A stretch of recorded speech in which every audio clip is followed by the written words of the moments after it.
Pensem numa ironia. Um dos maiores polos de tecnologia do Brasil travado por problemas de tecnologia na sua própria gestão. Pois é, hoje a gente vai entender a história de como São Carlos, a chamada capital da tecnologia, conseguiu hackear a própria burocracia. Olha, a gente está falando de São Carlos, e não é um lugar qualquer, não. A cidade não só respira inovação, como tem o título oficial de Capital Nacional da Tecnologia. É um lugar cheio de universidades de ponta, startups, mentes brilhantes, sabe? Um verdadeiro motor de conhecimento para o nosso país. E aí que entra o grande paradoxo que motivou essa análise. Sabe, por trás dessa fachada toda de cidade inteligente, a própria prefeitura estava com dificuldades que a impediam de ser, pois é, inteligente. Essa ironia toda acabou servindo de gatilho para uma baita transformação. Então, o nosso roteiro aqui vai ser o seguinte: a gente começa entendendo o desafio, depois a solução integrada, os 3 pilares dessa inovação, o impacto real que isso tudo teve e, no final, porque essa história pode ser um modelo para outras cidades. Ok, então vamos lá, começando pelo começo. Para a gente entender a solução, primeiro a gente precisa mergulhar fundo no problema que a cidade encarava. O cenário, gente, era aquele nó burocrático clássico. Imaginem só, cada secretaria era uma ilha, cada uma com seus próprios dados, sem conversar uma com a outra. Aquela ponte que deveria existir entre o governo e a galera da inovação da cidade estava quebrada. E para piorar tudo, existia uma resistência em adotar ferramenta nova e, claro, faltava treinamento para os servidores. Era a receita certinha para a ineficiência. E a consequência disso tudo, como essa citação aí na tela mostra bem, era péssima. Não era só uma questão de lentidão interna, sabe? O problema era muito maior. Sem ter dados integrados, as decisões sobre o futuro da cidade eram basicamente um tiro no escuro. As políticas públicas não eram baseadas em fatos e isso, no fim das contas, impactava a qualidade de vida de todo mundo.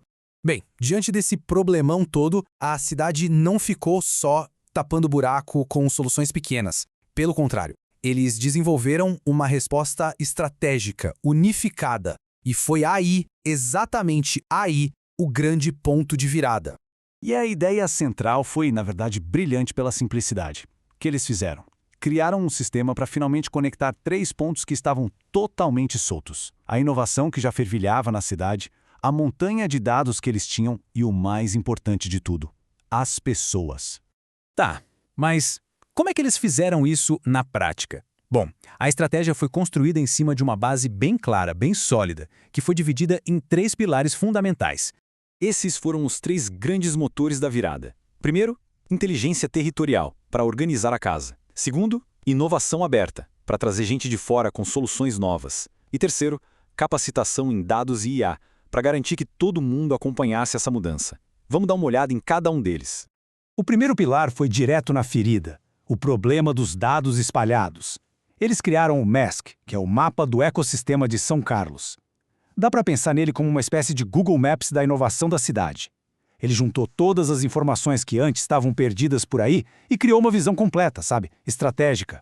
Já o segundo pilar foi o que construiu aquela ponte que a gente falou que estava faltando. A prefeitura, numa sacada muito inteligente, parou de tentar resolver tudo sozinha. O que ela fez? Lançou desafios públicos e chamou quem mais entende do assunto para ajudar, as startups da própria cidade. Foi uma parceria onde todo mundo saiu ganhando. E chegamos no terceiro pilar, que talvez seja o mais importante de todos, o foco nas pessoas. Porque, não adianta nada ter a melhor tecnologia do mundo se ninguém sabe usar. Então eles investiram pesado. Treinaram os servidores em ferramentas de análise de dados, tipo o Power BI, e foram além. Ofereceram cursos de IA generativa para a população geral. Ou seja, prepararam todo mundo para o futuro. Certo, a estratégia parece incrível no papel, né? Mas, e na prática? Funcionou? Quais foram os resultados de verdade? Vamos agora para os números para ver o impacto real de tudo isso. Olha só que legal, o primeiro grande resultado foi nas pessoas. 160 servidores públicos foram treinados em novas ferramentas digitais. Isso não é só um número, gente. Isso significa criar uma cultura nova, uma cultura orientada a dados dentro da prefeitura. É uma mudança gigante na forma de operar. E o programa de inovação aberta? Também deu resultado na hora. 10 startups inovadoras foram escolhidas para encarar de frente os desafios da cidade. Ou seja, é inovação saindo do discurso e virando solução real para o dia a dia das pessoas. Essa tabela aqui resume tudo de um jeito perfeito. É o antes e o depois, vejam só. Onde tinha dado fragmentado, agora tem uma base de dados integrada. Onde tinham problemas públicos sem resposta, agora tem startups criando soluções. E onde faltava gente qualificada, agora tem uma força de trabalho treinada. É uma transformação completa, de ponta a ponta. Mas o mais legal é que essa história não precisa parar em São Carlos. O mais interessante aqui é pensar em como essa experiência toda pode virar um guia para muitas outras cidades. O grande ponto aqui é que São Carlos finalmente fez a sua prefeitura falar a mesma língua da cidade, a língua da tecnologia. Eles viraram um exemplo, um modelo de como usar dados, inovação e, claro, capital humano para construir uma cidade que no final do dia funciona melhor para todo mundo. E o melhor de tudo, isso não é uma fórmula mágica que só funciona lá. Essa estrutura dos 3 pilares, inteligência territorial, inovação aberta e capacitação, é um modelo super robusto. Ele foi pensado para ser escalável e adaptável. Ou seja, outras cidades podem pegar essa ideia e ajustar para a própria realidade, não importa o tamanho. E para a gente fechar, fica uma provocação para todo mundo pensar. Olhando para os desafios das nossas cidades, para os dados que não se conversam, para os problemas que se arrastam, para as pessoas que precisam de capacitação. Qual dessas lições de São Carlos poderia ser aquele primeiro passo para uma grande mudança? Fica aí a reflexão.